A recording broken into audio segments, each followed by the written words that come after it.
Today I am joined by two very special guests. One of them, Dr. Lauren Jackson, who's not only a doctor in obstetrics and gynaecology, she's also my big sister. And then I am joined by the lovely Clare Bourne, who is a pelvic health physiotherapist. And you women are going to talk to me about fanny. That's right. That's what we do best. Vaginas. Is that how I should talk about There's it? lots of different words people use for it. I used to hate the word fanny. It was literally on my top hate list. Really? Of words. Now I feel like I use it pretty much every day. It's interesting though what people call it, because there's so many. I bet you two hear some really random things, don't you? And sometimes you just have to clarify what a woman's talking about. Just be like, are we just talking about your vulva and your vagina here? You know. But there's been a real push, hasn't there, to kind of encourage children to use the anatomical words so that there's no kind of confusion. Oh, really? Yeah, but that's so would you suggest I told Cooper it was called a vagina then? technically, I think. Technically a vagina. Yeah. Okay. I just think it's. I mean, I think it's hard though, because I've got two boys. I don't use the word penis with them. No, I know. say willy. Yes. But there's not really a term for vagina, I think. No, I that's agree. The same. I mean, I've heard women call it fairy, foo-foo, fanny, and it's just none of that really kind of is the same. No. Yes, I don't very think. true. No, I agree. It's I just agree. like comical names, isn't it, really? Yeah. But that's the whole thing about or women's actual health. names, like your Mary. Yeah. But that's the whole Mary. thing with women's health, isn't it? Like, it's different to men. Like, men are kind of proud about their penis, their willy, who's got the biggest balls, who's got this, whereas who's got the biggest vagina? Like, that's not cool, is it? No. Like, no one wants to, exactly. And you know what's so interesting is since having a baby and talking about vaginas with my friends a lot more, because suddenly it becomes almost a little bit more acceptable to talk about your bits with your friends, because you're like, how does yours look now? What's it feel like? Is this happening? Which brings me on to kind of the whole just women's pelvic health in general, which I never really thought about it prior to having a baby or prior to being pregnant. But now it's something that I think about a lot, and I think it's maybe not discussed anywhere near enough as it should. I feel like it almost should be something that girls learn about when they're like teenagers. Yeah. Because I think pelvic floor exercises is something that we should probably be doing. Like, when should we start? Yeah, it's a great question. I mean, really, it should be like any other part of our health. It should be something that's kind of throughout life. And, children have a pelvic floor. And, when they potty train, when they learn to go to the toilet, all part of that is part of their pelvic health. And I would say a lot of women that we see in kind of the gynecology aspect, often a lot of problems have also sometimes stemmed from earlier on in life. But again, maybe they weren't aware of it or they didn't receive support about it. But I agree, definitely as teenagers, when we're learning about periods, why are we not learning about our pelvic health? Yeah. And pelvic floor health and kind of the role of that. And sometimes women, girls will have experiences. They're playing netball, they jump, they maybe leak, and then they either avoid it or they don't know to talk about it, or maybe they do, or it's laughed about. So really it's something. And I think, again, we kind of bookmark it as like it's for pregnancy and postnatal, and then you're kind of off. You don't have to do your pelvic floor again.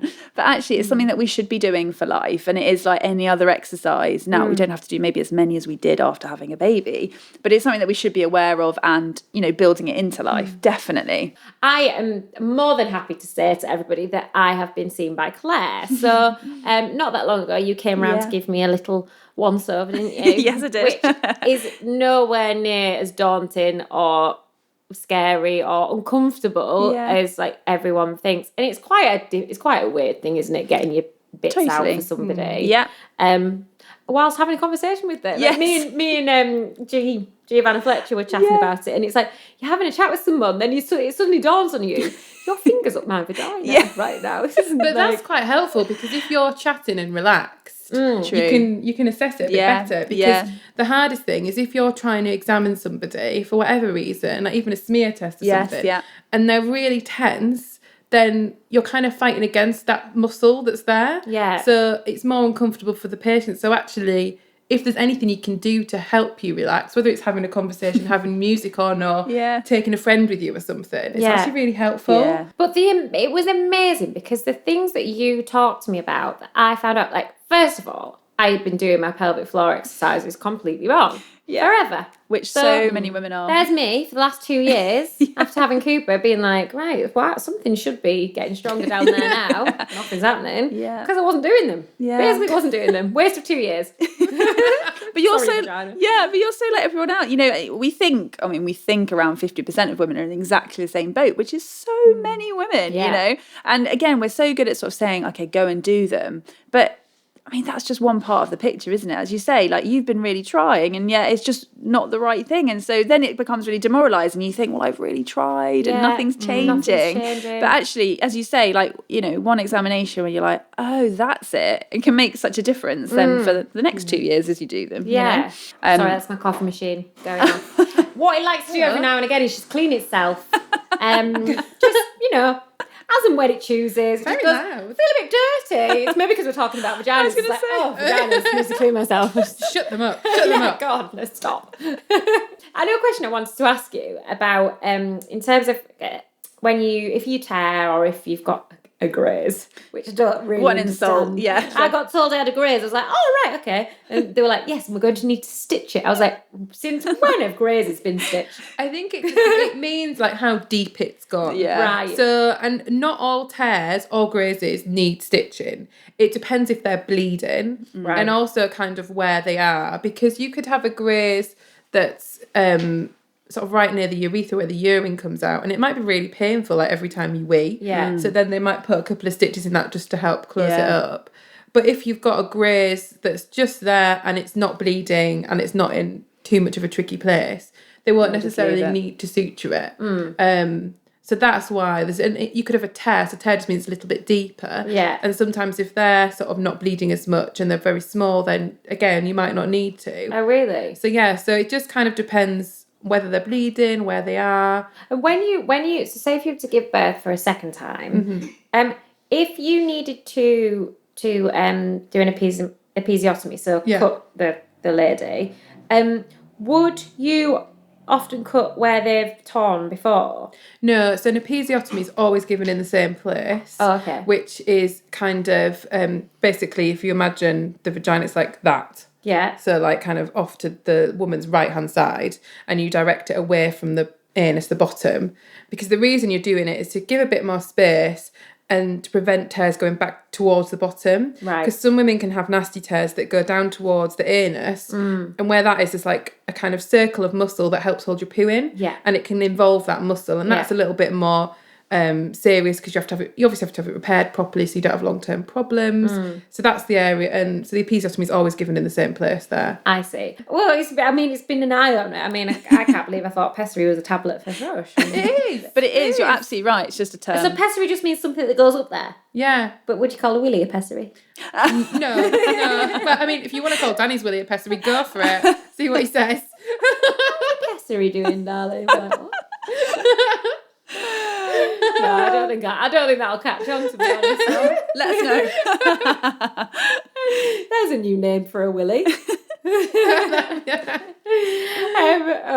We've digressed now. This always happens. This seems to happen at the end of my chat. just descends. Yeah. So basically, if anyone's got any problems, they either need to call you or call you. That's it. In summary, I'm so lucky. We got you covered. Two great people as friends and sister. But thank you. That was very interesting, very informative, and hopefully we've helped lots of women out there that are now like, oh my God, I can get help with this. Absolutely. I'm not alone. Just don't be scared. Don't be scared. Because people are so worried that, I'm going to have to show them, all my bits and I don't want to show anybody. Like, honestly, you've seen everything. Yeah, like it literally, it is like, for me, it is kind of just like examining, like listening to someone's heart or something. Yeah. Like it really doesn't bother me. Yeah. And it doesn't bother me whether you've waxed, whether you've shaved. Yeah. Whether you've That's got interesting to more know. hair than anybody I've seen ever. Like, it really, I don't even kind of notice. I just say you don't see it. And it's really weird to say that to someone, but you just don't. That has to be a really, really reassuring thing to hear, because that's what's so, like, even before you came, I was like, I must shave. Yeah, it just, I just need it to be but nice we would and just neat. never notice that or even remember that, or it just wouldn't ever be a part that we were like, oh goodness. You're sort of so focused on seeing the bits that you want to see and see if they're, see if they're working. See if you can find a problem or find what might be causing the issues, that you kind of just forget everything else. It doesn't. It really doesn't You don't care. enter. Yeah. You've seen it all. Yeah, exactly. It's just and what it's all we do. perfect. No matter how it looks. Well, thank you, ladies. That was really informative. Thanks for having us. I've learned a lot. Thanks.